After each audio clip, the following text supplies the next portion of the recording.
Assalamu alaikum wa rahmatullah wa barakatuh. Paix sur ceux qui suivent la guidée. Paix et bénédiction sur le prophète sallallahu alayhi wa sallam, sur ses compagnons, ses amis, sa famille, ainsi que sur tous ceux qui le suivront de bonne foi jusqu'au jour du jugement. Aujourd'hui, j'ai pas, en période de Ramadan oblige sans doute, j'ai pas vraiment envie de vous parler de politique, de l'histoire aujourd'hui de Trump qui sort de l'accord de Paris, etc. C'est pas très important fondamentalement. Ce qui compte, c'est la symbolique, le symbole qu'il y a derrière tout ça. Le symbole, c'est que il faut bien comprendre une chose. C'est un hadith qui me revient souvent à l'esprit et je voudrais le partager avec vous. En tout cas, ce morceau-là du hadith qui me semble être vital à bien retenir.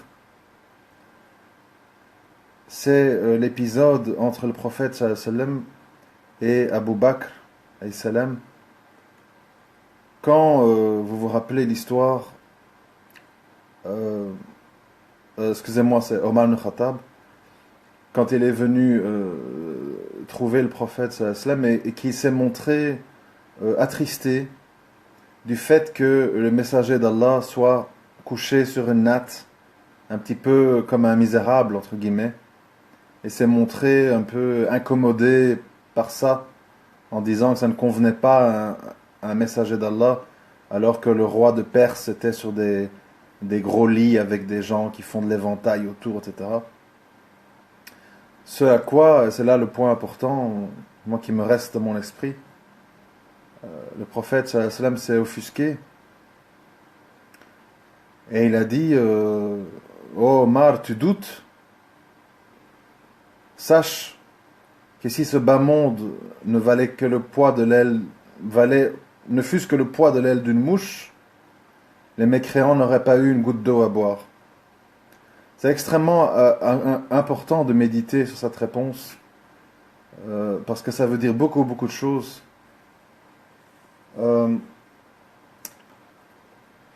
Ça veut dire en fait que tout ce qui se passe ici, nos mariages et les enfants, et nos voitures, nos voyages, nos achats et compagnie, sont des choses qui, pour Allah Azawajal, ça n'a pas beaucoup de valeur. Il est clair et net en fait que dans une perspective de long terme, le jugement il s'opère sur qu'est-ce qu'on a fait de nos personnes sous le prisme de comment a-t-on adoré Allah. Et comme je l'ai déjà dit souvent, le terme adorer peut être un peu abstrait pour les gens, mais adorer c'est beaucoup de choses. Et adorer dans ma compréhension des choses, ça se discute évidemment, adorer c'est faire tous les actes dans nos vies de tous les jours qui vont être des actes aimés de notre Créateur.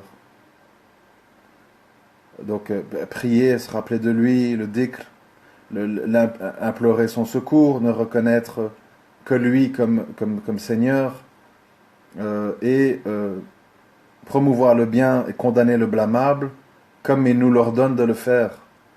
Et ça, ce sont les vrais croyants, et ça, ce sont les gens qui sont les étrangers parmi les hommes, mais les bien-aimés chez Allah. Et ça doit être notre objectif. Et vous savez, moi souvent, je suis un peu... Parce que bon, de par ma... Comment on appelle ça? De par ma situation personnelle, mon cas personnel, je suis amené à rencontrer des gens de toutes sortes. Beaucoup de gens qui ne savent pas que je suis musulman parce que j'ai pas l'air. Alors ça me permet de discuter de certains sujets sans les braquer dès le début. Et récemment, j'ai eu une conversation avec un jeune belge, non musulman, qui est évidemment un petit peu interpellé, parce que pour lui, islam veut dire arabe, donc il dit, qu'est-ce qui se passe? Ce gars qui a l'air intelligent, cultivé, etc. Comment ça se fait qu'il est musulman? Il me dit, je comprends pas, c'est quoi cette histoire de Ramadan? Pourquoi? Parce qu'on est croyant, on doit s'empêcher de manger, de boire, etc. C'est bizarre. Et je me suis dit, tiens, je vais faire une expérience. Je vais prendre le temps de lui donner une explication un petit peu rapide, mais claire, pour voir un petit peu comment il réagit. Après, c'est Allah qui détient les cœurs entre ses mains. Moi, je l'ai appris dans ma vie et je tiens à le partager avec vous. Euh, il faut savoir que vous avez beau tenir les plus beaux discours. Vous voyez bien, moi je peux parler ici pendant 4 heures non-stop. C'est pas un problème pour moi de parler, d'expliquer. Souvent, je me freine moi-même pour parler 1 heure et demie, tellement j'ai des choses à dire. Donc c'est pas un problème pour moi de parler. Et j'ai parlé comme je vous le fais avec vous maintenant depuis des années. Je l'ai fait avec mes grands-parents, je l'ai fait avec mes parents, je l'ai fait avec mes enfants, je l'ai fait avec mes connaissances, mes ex-femmes, etc. Et il faut bien comprendre une chose, mes frères et sœurs. Il ne faut pas, comme moi j'ai pu faire l'erreur dans le passé, il ne faut pas vous sentir mal à l'aise ou triste, attristé, quand Allah ne veut pas ouvrir le cœur de quelqu'un. Nous, on est vraiment là pour 2 choses. Adorer Allah comme il se doit, de toutes les manières possibles et imaginables, et transmettre le message de la meilleure des façons. Au-delà de ça, nous ne sommes que des hommes, et nous nous adressons à des hommes qui ont toutes sortes, parfois, de démons intérieurs, de troubles, de phobies, d'a priori, et dont Allah refuse de les guider.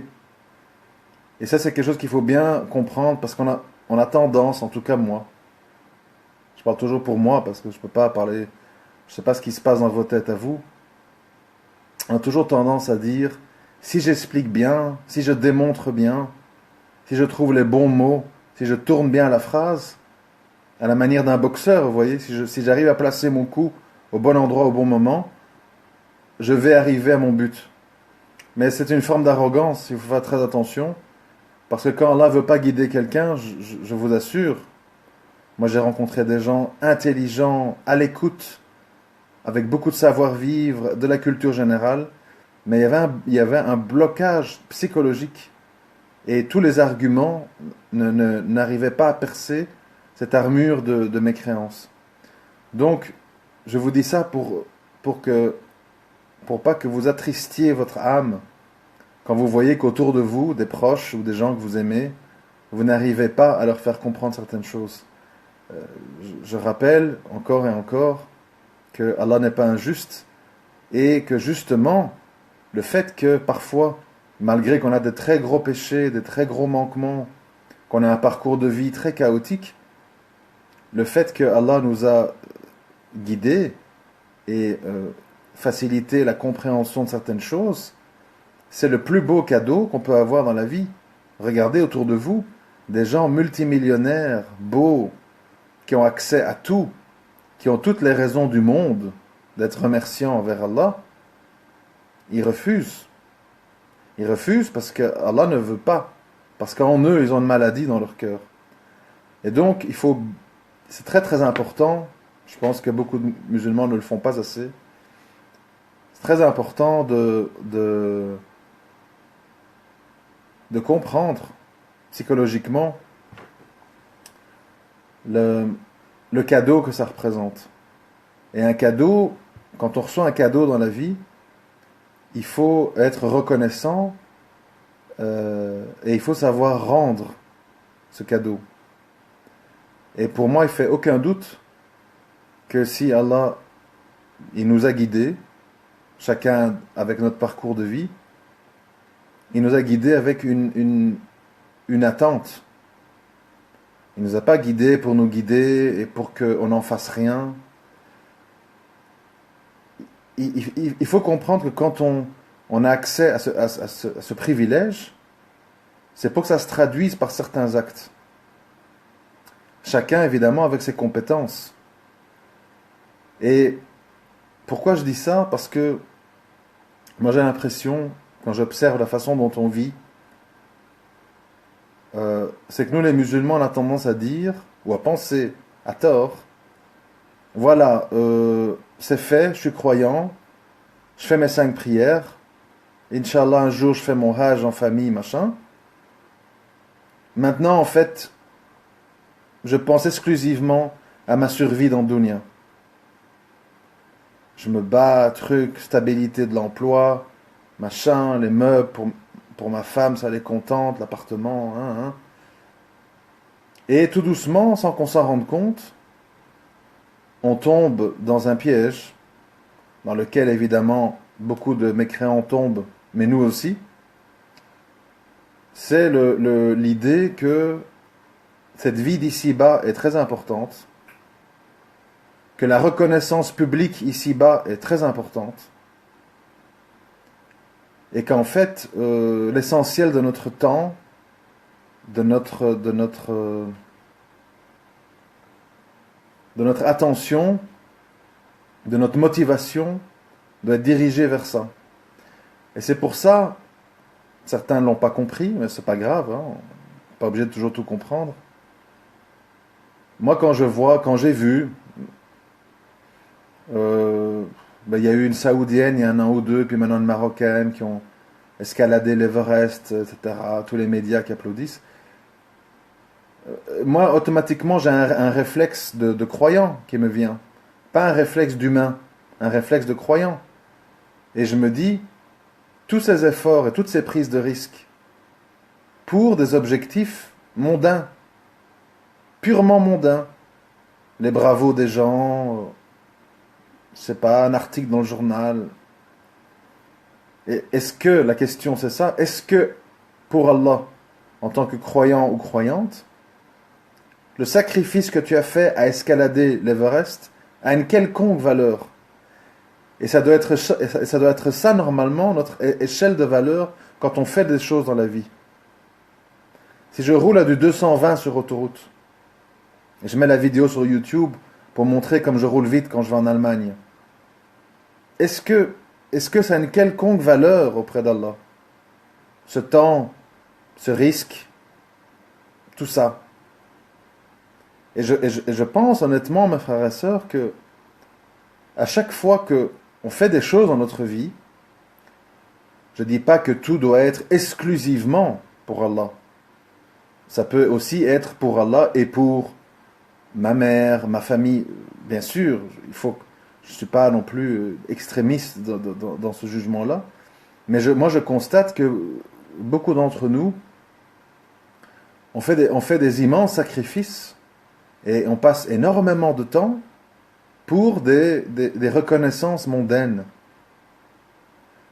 Alors évidemment, bon, j'avais une discussion avec Sébastien, je crois qu'il est là, en lui disant, oui, je reconnais un homme qui s'est battu pour truc, il a fait Harvard, et puis il a eu des diplômes, puis il est monté, puis il a dû enfoncer des portes pour réussir, etc.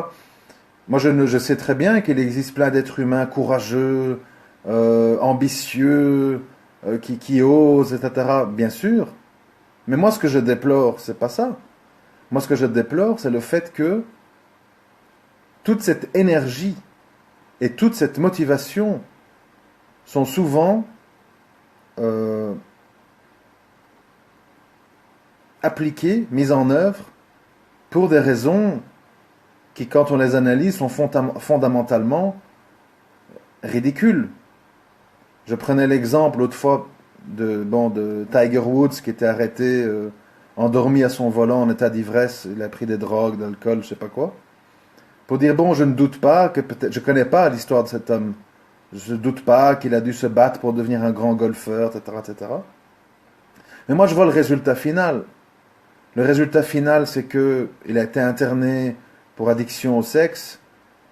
D'accord, il est multimillionnaire, mais il n'a pas l'air heureux. Il a accompli quoi en dehors de mettre des balles dans des trous et de soulever des coupes? Rien. Demain, il n'est plus là. Plus personne n'en parle. Qu'il soit là ou pas, ça change rien à l'humanité, à comment ça se passe. C'est du divertissement. Même les grands sportifs, les grands footballeurs, vous connaissez tous les noms par cœur, sont des gens qui distraient. Ils distraient les gens. Mais qui sont là ou pas là, ça ne change rien en fait. Ça ne change rien que leur existence, je veux dire, n'a pas de valeur finalement. Et ça rejoint, voilà pourquoi moi ça me parle beaucoup, ça rejoint la déclaration du prophète sallallahu alayhi wa sallam, quand il dit, si ça valait le poids de l'aile d'une mouche, il ne leur aurait pas donné une goutte d'eau. Donc ça veut dire que si les mécréants, ils exultent, ils sont là, et dans les débats, et à la télé, et ils font les beaux, ils vont à l'Académie française, et ils sont enterrés au Panthéon, et tout le charabia dans lequel on est, c'est parce qu'en fait, Allah, il s'en est détourné. Tu veux absolument ta médaille d'or aux Jeux Olympiques, tu vas t'entraîner 6 heures par jour pendant 4 ans pour y aller, et peut-être te blesser la veille, vas-y. Et puis tu auras ta médaille autour du cou, et tu vas pleurer en écoutant la Marseillaise, et puis tu rentres chez toi, et puis on t'oubliera, et puis tu vas grossir, et puis tu seras un ancien sportif, et on t'appellera à la télé de temps en temps pour être consultant et pour donner ton avis. Et c'est fini. Donc, moi ce que j'essaye de faire comprendre modestement, parce que c'est toujours des sujets ouverts à discussion, moi je ne suis pas ici à donner des leçons de morale, c'est en fait que on peut avoir des distractions. Moi je suis un être humain, hein, je consacre beaucoup de temps à des distractions, malheureusement. Mais il faut à un moment donné tout placer dans une hiérarchie. C'est-à-dire que, est-ce que c'est normal?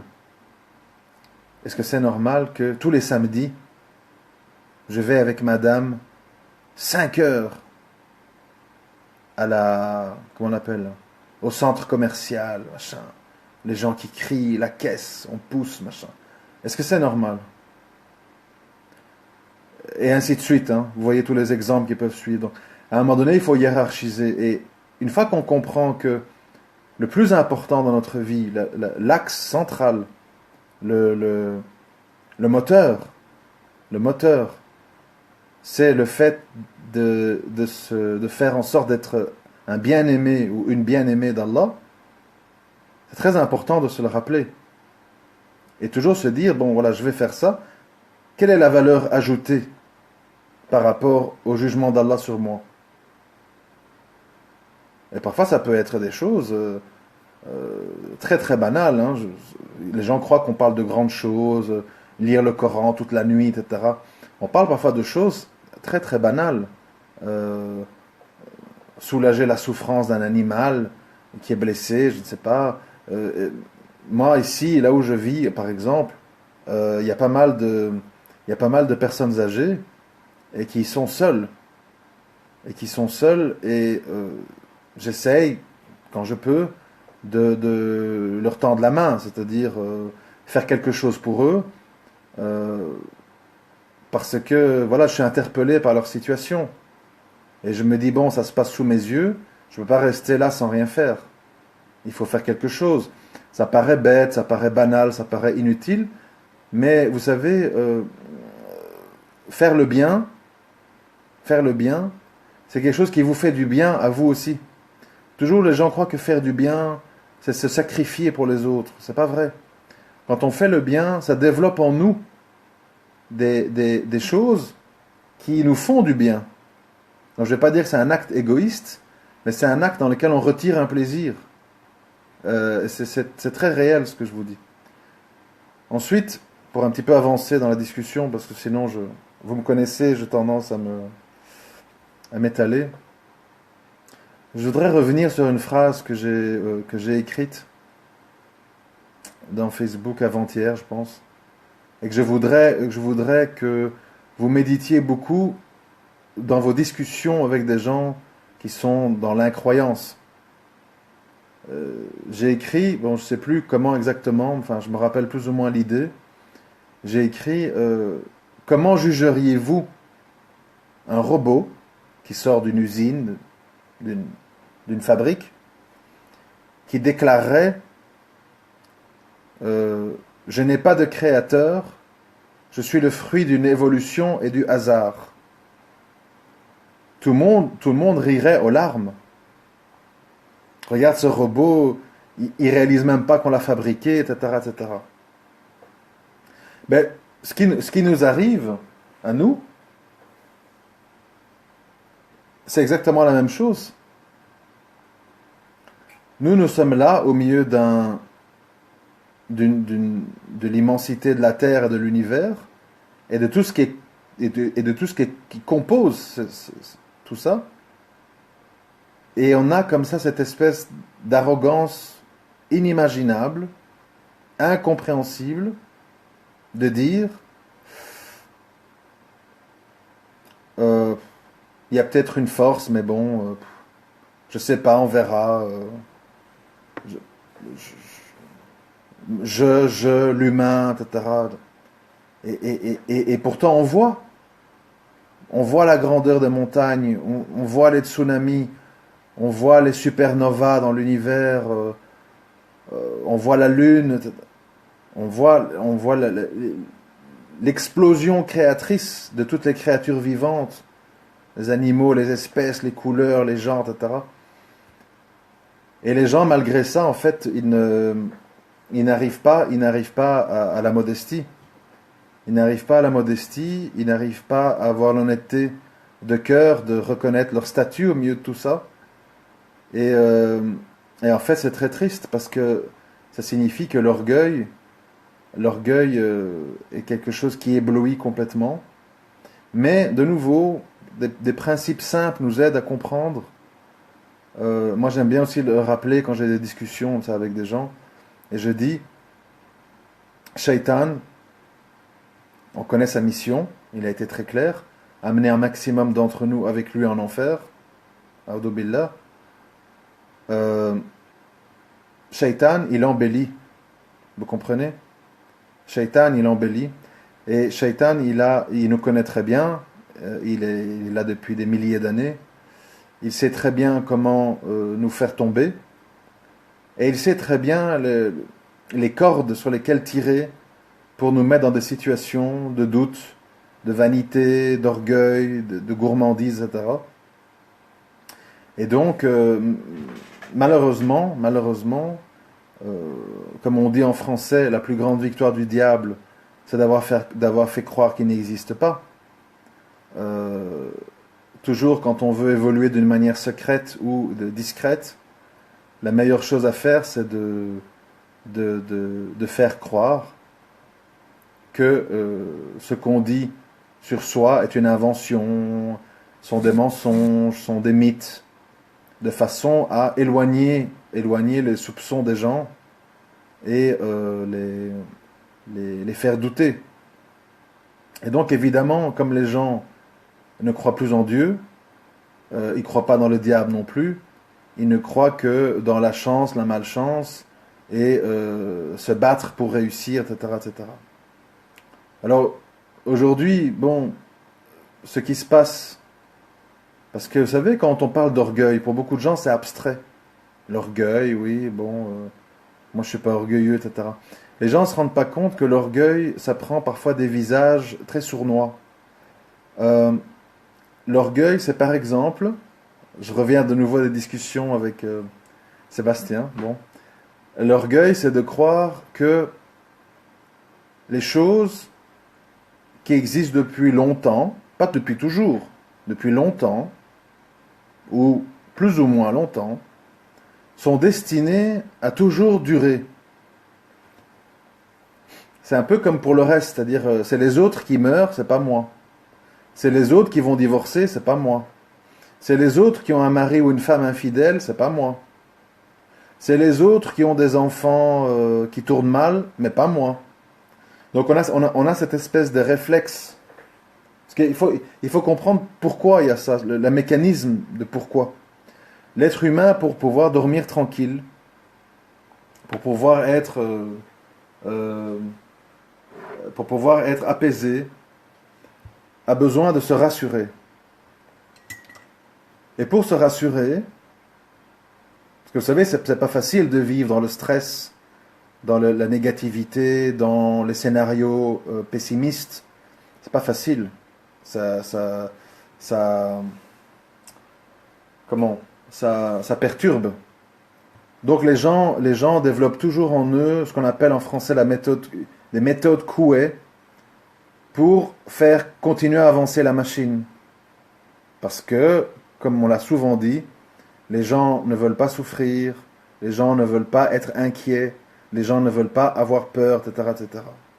Et donc, c'est bien connu évidemment des conseillers en communication, marketing et autres. Et donc, on développe tous des mécanismes de pensée pour nous rassurer.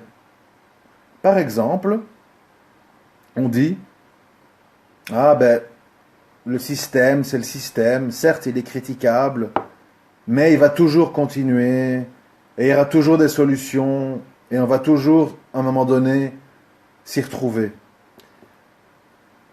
C'est une conviction qui peut être rassurante, mais qui n'est pas exacte. Parce que l'histoire nous démontre que l'être humain, à intervalles réguliers, monte, construit, et puis arrive au sommet d'une espèce de prospérité, et puis commence à dégénérer, trahir, tomber dans la corruption, et finalement être balayé. Les Égyptiens, les Grecs, les Romains, etc. etc. Donc ça veut dire que dès qu'un être humain n'est plus dans les valeurs de principe, de morale, de modestie, de réserve, etc., il commence à basculer de l'autre côté, tôt ou tard. Mais évidemment, ce que tout le monde se dit, de nouveau j'aime bien l'exemple du Titanic, parce que le Titanic ça permet d'expliquer plein de choses. Imaginez-vous que je suis sur le Titanic, qui est occupé à prendre l'eau. Les gens courent partout, ça crie, etc. Et moi, je me dis, pour me rassurer, ce bateau il va jamais couler, les gens paniquent pour rien. Comme je vois qu'ils sont tous en panique et qu'ils courent partout, je vais en profiter pour entrer dans leur cabine et voler leurs économies, leurs bijoux qu'ils ont laissés. Ou je vais profiter pour, je ne sais pas, aller dans les cuisines, manger. Bon. Il y a toujours des gens qui, tant qu'ils ne sont pas le nez collé au danger, vont toujours dire ça va pas arriver, c'est pas pour moi, c'est pour les autres, et c'est quelque chose on va s'en sortir, on trouvera une solution. Et la vérité finale de cette histoire, c'est que des milliers de gens sont morts, noyés de froid, avec les milliers de tonnes d'acier du Titanic qui ont coulé à 4-5 000 mètres de profondeur. Ça, c'est la réalité. Et quelques centaines de privilégiés ont survécu sur des barques, mais la majorité des gens sont morts. Et la plupart d'entre eux croyaient, ça va aller, des solutions, les secours vont arriver, on ne va pas nous laisser comme ça, le bateau a certainement prévu des systèmes de sécurité. Et alors pourquoi ça se termine toujours mal? Pourquoi ça se termine mal? Ça se termine mal pour une raison simple. Parce que l'être humain, surtout quand il n'est pas croyant, mais malheureusement, les croyants sont contaminés par ce phénomène. On le voit dans l'histoire récente des révolutions islamiques. Pourquoi ça se termine mal? Parce que l'humain n'est pas raisonnable. L'humain n'est pas raisonnable dans le sens que l'humain, d'abord, se dit souvent après moi le déluge. Après moi le déluge. C'est-à-dire, moi je m'en tire et tant pis pour ce qui se passera après. C'est comme maintenant avec les dettes au niveau monétaire. On avance, on s'endette, et on sait que ça se terminera mal.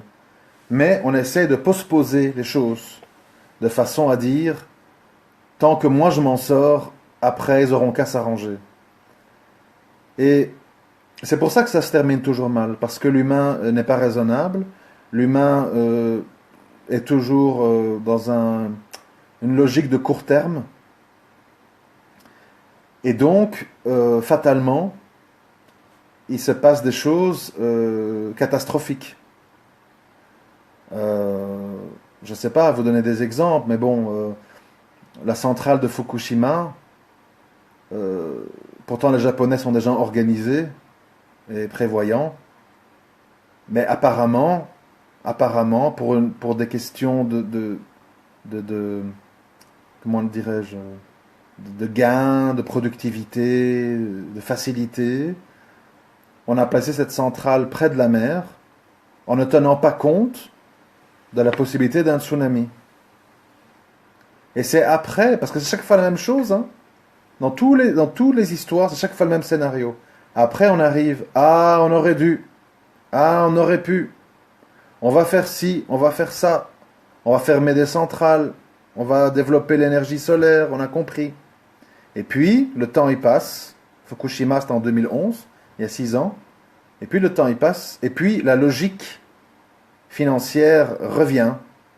Le pragmatisme revient.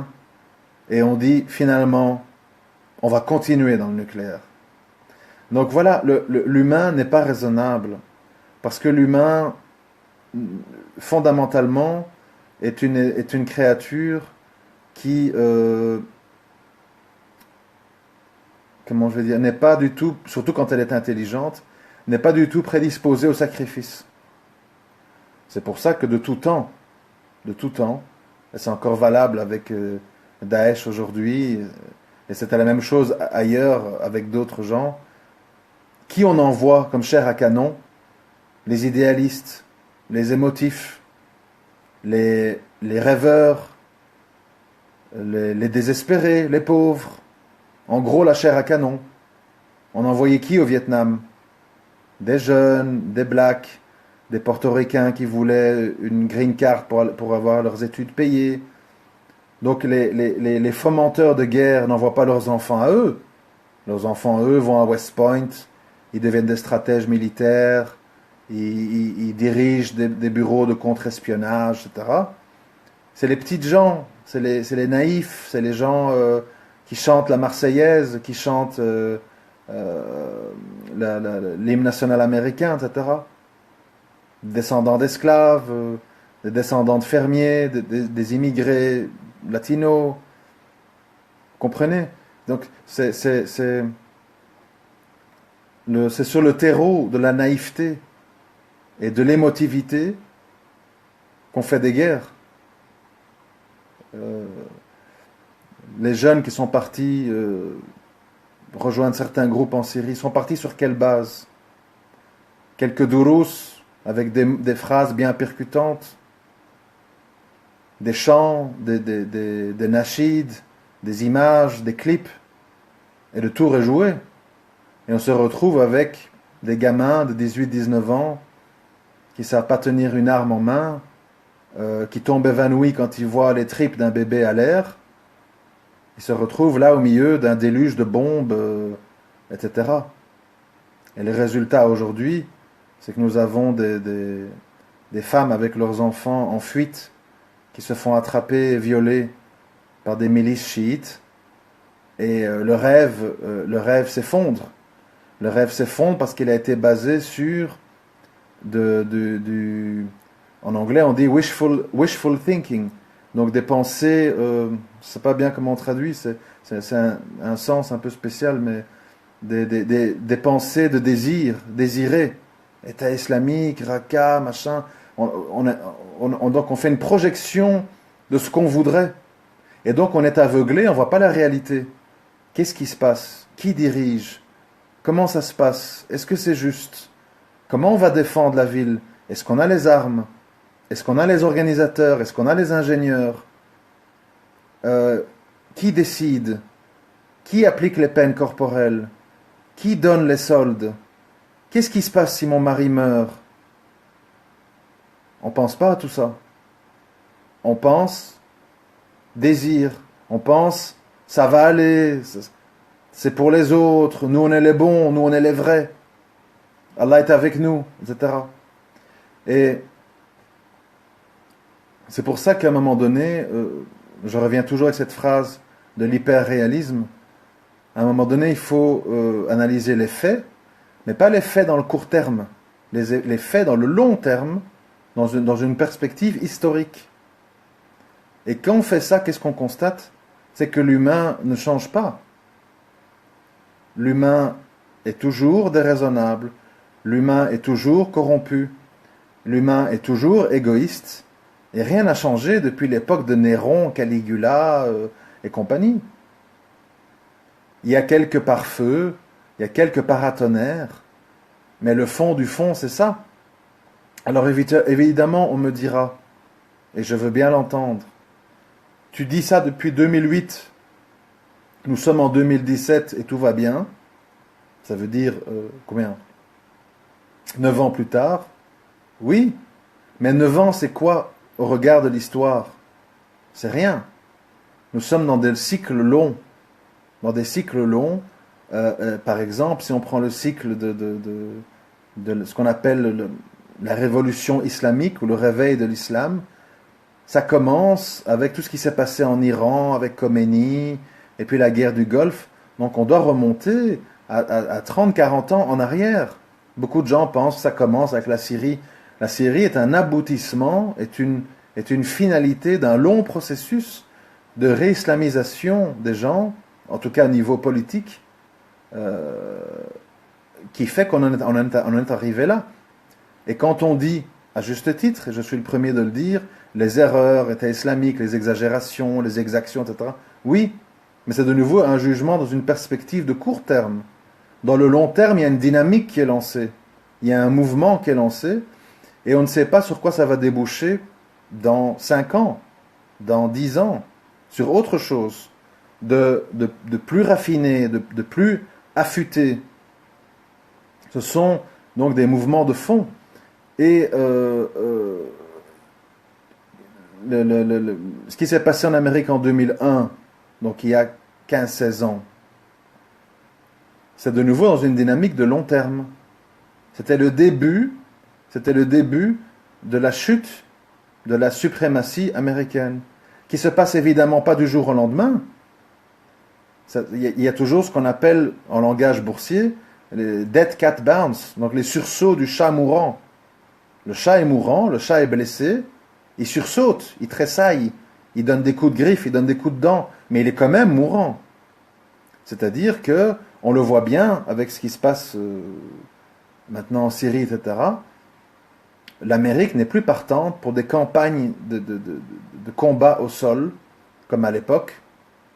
Le mieux qu'elle peut faire, c'est des bombardements, des envois de missiles Tomahawk depuis des bateaux, et les drones et compagnie. Donc il y a un changement. Parce que pourquoi l'Amérique n'a plus envie de mobiliser des milliards de dollars, des milliers de soldats, et des morts, et des machins, pour des résultats pratiquement nuls. Si vous voyez l'Afghanistan, la guerre a commencé fin 2001, donc de nouveau il y a 16 ans, nous sommes revenus au point zéro. Les talibans ont récupéré les régions les plus importantes, Kaboul est complètement assiégé, et maintenant on en est arrivé au point où l'Amérique, après la Russie, se demande est-ce qu'il ne vaut pas mieux négocier avec les talibans pour éviter les fous furieux de l'État islamique qui eux, ils vont à fond, quoi. Donc, les choses changent, les choses évoluent, et nous sommes de moins en moins dans un monde prévisible et facile à comprendre. Les cartes sont redistribuées. Mais bon, ça c'est l'aspect politique des choses. Pour revenir à un aspect plus spirituel, quand même, on est dans le Ramadan, je ne voudrais pas être trop technique, etc. On aura l'occasion d'en reparler, Inch'Allah. Moi, je pense qu'il est très important, et je vais conclure là-dessus, je pense qu'il est très important pour les musulmans, d'un moment donné, comprendre que le jour du jugement, qui est un jour terrible, pour tout le monde, pour chacun d'entre nous, qu'on soit mécréant, qu'on soit âgé, qu'on soit croyant, qu'on soit hypocrite, etc. Le jour du jugement est un jour terrible. Et c'est un jour qui comment je vais dire, qui va être le prémisse de notre destination éternelle. Donc, on ne parle pas de passer son bac, d'avoir une promotion à son travail ou d'avoir un cancer généralisé. On parle d'un événement d'une importance cataclysmique. Et nous ne savons pas quand nous allons mourir. Nous ne savons pas. On voit des monstres humains comme Brzezinski et Rockefeller qui sont morts cette année à plus de 90 ans. Puis on voit des gens, 50 ans, crise cardiaque.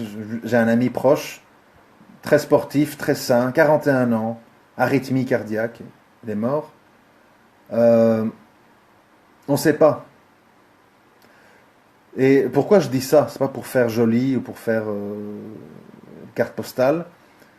Je dis ça pourquoi? Parce que ça signifie que chaque minute de notre vie, chaque prière qu'on fait, ça peut être la dernière. Là, moi, je vous parle maintenant, et je peux mourir devant vous. Là, je m'effondre, c'est fini. Tout est fini. Il n'y a plus mes enfants, il n'y a plus je vais faire ceci, je vais acheter ça, et dans 5 ans truc, et dans 10 ans ça. Tout est fini. Ça veut dire qu'en fait, à chaque moment de notre existence, on ne s'en rend pas compte, parce que de nouveau, je vous dis, Shaitan embellit, on est distrait, on se dit, oui, mais bon, c'est les autres qui meurent, c'est pas moi, moi ça m'arrivera plus tard. C'est un réflexe, on n'a pas envie d'être stressé et d'être angoissé, c'est pour ça. Mais fondamentalement, si on analyse la situation sans émotion et sans paratonnerre de protection personnelle, nous sommes tous des morts en sursis. La mort, à chaque seconde qui passe, se rapproche de nous et nous pouvons signer l'arrêt de toutes les festivités d'un moment à l'autre. Ça signifie quoi? Ça signifie que sans arrêt, même si c'est pas facile, il faut avoir à l'esprit qu'est-ce que je fais de ma vie? Qu'est-ce que je fais de mon temps? Et qu'est-ce que je fais pour le Créateur des cieux et de l'univers? On est toujours prêt. Vous avez vu cette image que j'ai publiée, qui peut paraître rigolote, mais qui, de nouveau, ce qui est rigolo demande à méditer, où on voit cette femme qui insulte son mari, je suis une femme libre, tu ne me donneras pas d'ordre, machin. Et puis dans le même temps, qui devant son patron, oui monsieur, excusez-moi, je ferai des heures supplémentaires, veuillez me pardonner. C'est-à-dire qu'à un moment donné, il faut faire très attention de ne pas prendre à la légère notre devoir d'obéissance vis-à-vis d'Allah Azawajal, pour, au détriment de ça, obéir à une créature. Combien d'hommes ou de femmes désobéissent à Allah dans le but de plaire à une créature? Ah, ma mère ne le supportera pas. Oui, mais c'est pour faire plaisir à ma femme, sinon elle me casse les pieds. Oui, mais mon mari, il est comme ça, qu'est-ce que tu veux? C'est le père de mes enfants, sabre, etc. Je ne dis pas qu'il faut être impatient, qu'il faut tout accepter, etc. Je dis simplement que, attention, parce que il faudrait pas, sans s'en rendre compte, faire passer nos peurs ou la recherche de l'agrément d'une créature avant le principal absolu qui est d'être un bien-aimé d'Allah. Parce que, vous savez, je l'ai souvent dit, les créatures, les humains sont fondamentalement ingrats. Et ingrat, c'est pas une parole méchante, parce que ingrat, pourquoi? Parce que l'humain, il est comme ça. il n'a pas envie d'avoir une dette morale. Il aime bien un petit peu à un moment donné dire oui bon c'est gentil mais quand même je vais pas. Voilà, l'humain est comme ça. On peut pas s'attendre à énormément de l'humain parce que l'humain pense à ses intérêts avant tout et parfois les intérêts sont très cachés et très subtils. Vous savez quand vous avez une maman qui dit à ses enfants quand je pense tout ce que j'ai fait pour vous, je me suis sacrifié et je vous ai amené au docteur quand vous aviez la fièvre la nuit, etc.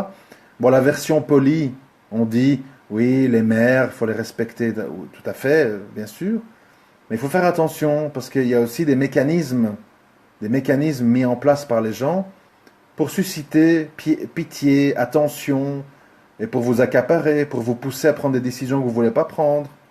Tu dois écouter ta mère, cette femme, je l'aime pas. Et parce que cette femme peut-être est trop religieuse et votre mère elle l'est moins, alors elle n'aime pas cette femme. Donc il faut toujours se dire devant les situations qui se présentent à nous, oui, mon frère dit ça, mon père dit ça, ma mère dit ça, mes copains disent ça, mais qu'est-ce qu'Allah il en pense de ça, de ce métier que je vais accepter, de cette femme que je vais épouser, de cet homme avec qui je vais m'engager. Qu'est-ce que Allah il en pense? Oui, ma mère l'aime bien, parce qu'il vient du même village que nous. D'accord, mais Allah, qu'est-ce qu'il en pense? Est-ce que cet homme parle d'Allah et de son messager? Non, ça lui casse plutôt les pieds. Est-ce qu'il prie? Ouais, d'une façon mécanique parce qu'il est habitué. Qu'est-ce qu'il a comme projet pour nos enfants? Qu'est-ce qu'il a comme projet pour notre vie future? Ah, un pavillon à crédit, un machin, un gardien de sécurité. Là. Est-ce que c'est vraiment ça que je veux?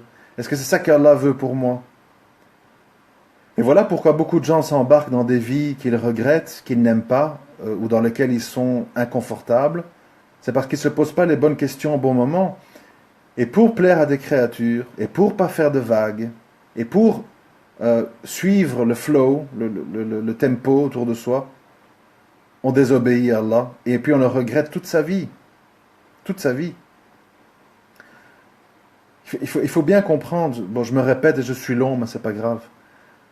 Il faut bien comprendre, la vie est une expérience à la fois courte et longue. Courte dans le sens qu'elle n'est pas longue au niveau comment dirais-je, de l'univers, de l'infini, etc. Elle est évidemment un grain de sable dans une horloge infinie. Mais au niveau de notre âme, de notre ego, nous sommes très faibles. Nous sommes très faibles, nous sommes vite susceptibles, nous sommes vite agacés, nous sommes vite lassés, nous sommes vite incommodés. On est très vite incommodés, je vous assure. Vous imaginez qu'il suffit que vous soyez dans votre chambre et vous avez très sommeil, mais il y a un moustique qui tourne et vous êtes profondément incommodé. Tant que vous n'avez pas réussi à le tuer ou à le chasser, vous êtes perturbé. Donc nous sommes des créatures extrêmement fragiles au niveau de la gestion de notre personne, de notre ego, de notre nefs. Et c'est pour ça, et c'est pour cette raison-là, que il faut toujours prendre des décisions, pas égoïstes, mais des décisions en pensant est-ce qu'au niveau de ma personne et de ma soumission à Allah, cette mécanique dans laquelle je vais me mettre, est-ce que ça va m'aider ou est-ce que ça va m'enfoncer ou est-ce que ça va me rendre les choses difficiles? C'est déjà pas facile, regardez.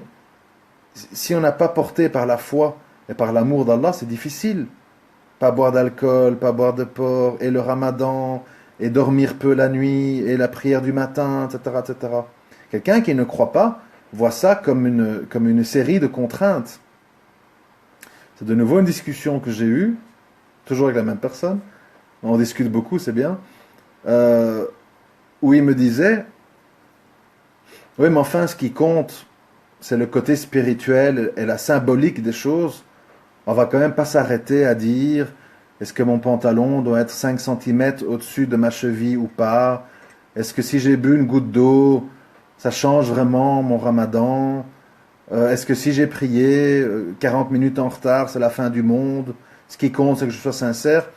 Je connais toute cette mentalité parce que je l'ai eue moi-même tout un temps. Mais la question, elle n'est pas là. Évidemment que d'un point de vue fondamental, c'est pas faux comme raisonnement. Mais le problème, il n'est pas là. Le problème, il est plutôt de dire autre chose.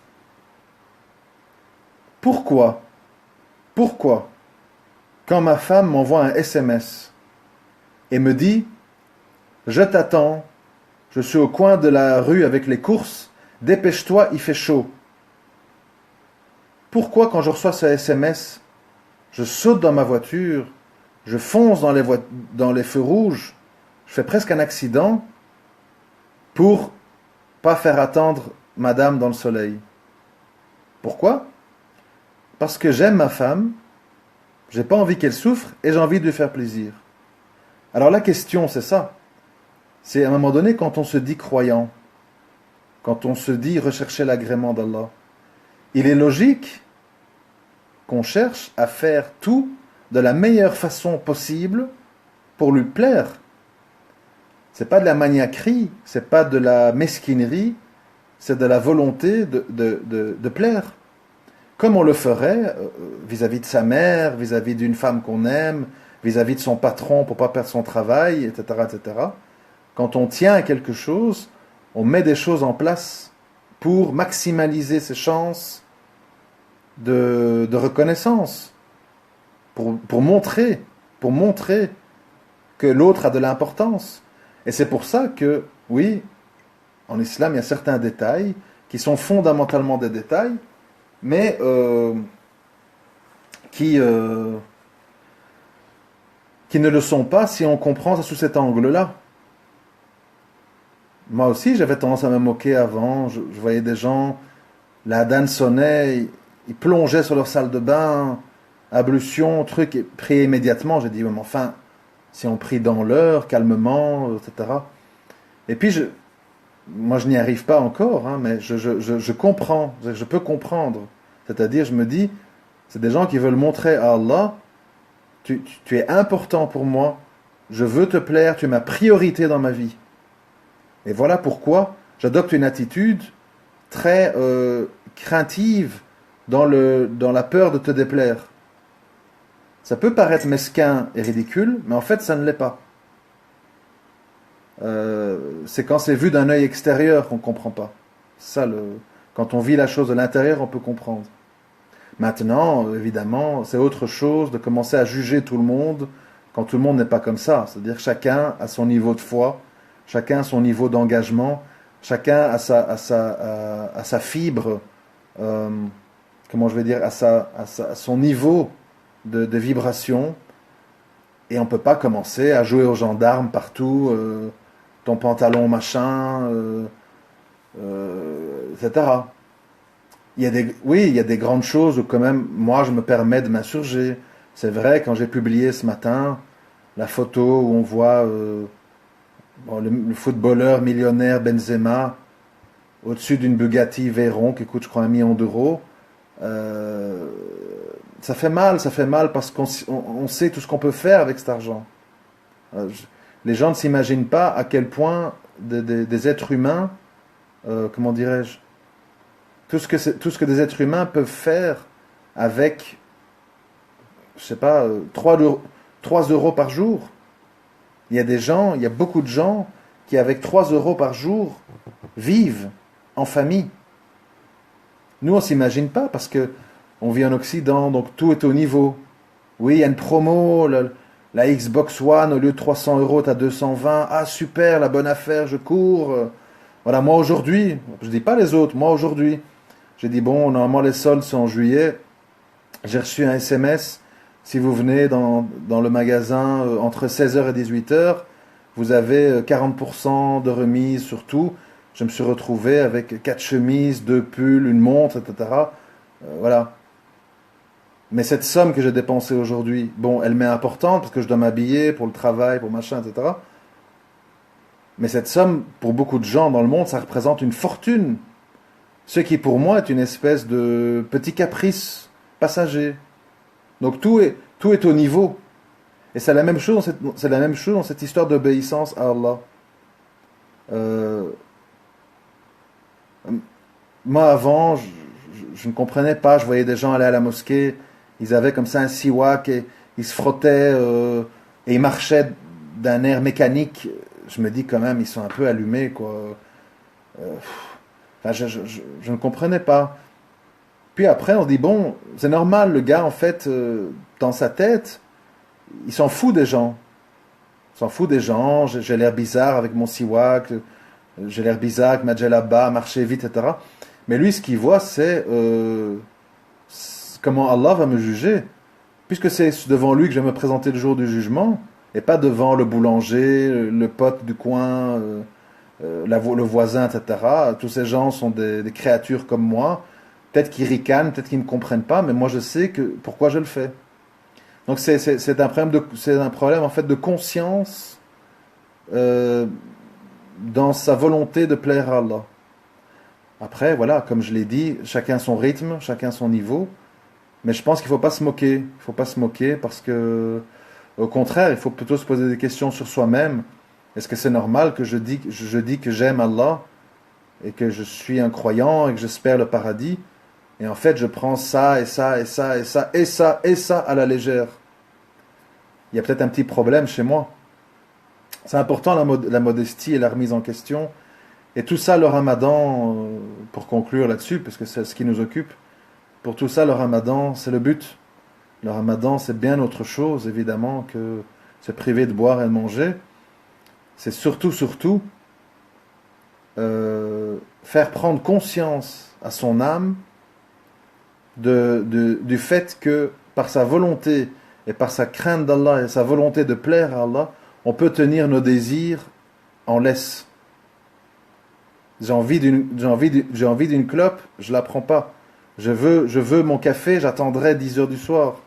Ma femme, machin, eh ben non. Je suis assoiffé, il fait 35 degrés, j'ai dû parler au cours, machin. Rince-toi la bouche, patiente. Pouvoir tenir nos sens sous contrôle. Ce qu'on appelle jihad al-nafs. C'est ça le ramadan. C'est-à-dire prendre le contrôle de nos personnes et mettre nos instincts animalesques sous emprise de la volonté humaine du croyant. Et une fois que c'est fait, une fois que c'est verrouillé, ça va tout seul, ça roule. Mais évidemment, ce qui se passe, c'est que beaucoup de gens ont un niveau de foi bas, ils ne connaissent pas Allah, ils ne savent pas pourquoi ils sont musulmans, ni c'est quel islam, et tous les ans, pendant 30 jours, ils se privent de tout ce qu'ils aiment. Pendant l'année, ils fument, ils boivent du café, ils draguent, ils font des blagues salaces, ils ne prient pas, etc. Pour eux, c'est un électrochoc très pénible, s'il n'est pas accompagné de compréhension, de lutte, de savoir pourquoi on lutte, pour plaire à qui, etc. etc. Et donc voilà, moi je vais vous laisser là-dessus. Je sais qu'on a abordé plein de sujets, comme d'habitude. J'espère que ça a pu vous être profitable d'une quelconque manière. Qu'Allah accepte notre jeûne, qu'il pardonne nos péchés, nos manquements, et qu'il fasse qu'un maximum d'êtres humains, parce qu'on doit vraiment souhaiter ça, qu'un maximum d'êtres humains échappent aux flammes éternelles de l'enfer. Nous ne sommes que des messagers, c'est Allah qui guide les cœurs. Nous ne sommes que des êtres humains, nous ne pouvons pas aller au-delà du potentiel qu'Allah nous a donné. On doit l'accepter sans nous attrister, sans regretter, mais en ayant en tout cas la conscience du devoir accompli, d'avoir fait de son mieux pour soi-même et pour les autres, afin de nous présenter devant Allah le jour du jugement, avec bien sûr la peur par rapport à nos péchés, mais l'espérance de la miséricorde d'Allah par rapport à notre sincérité dans notre démarche envers lui. Assalamu alaikum wa rahmatullah wa barakatuh.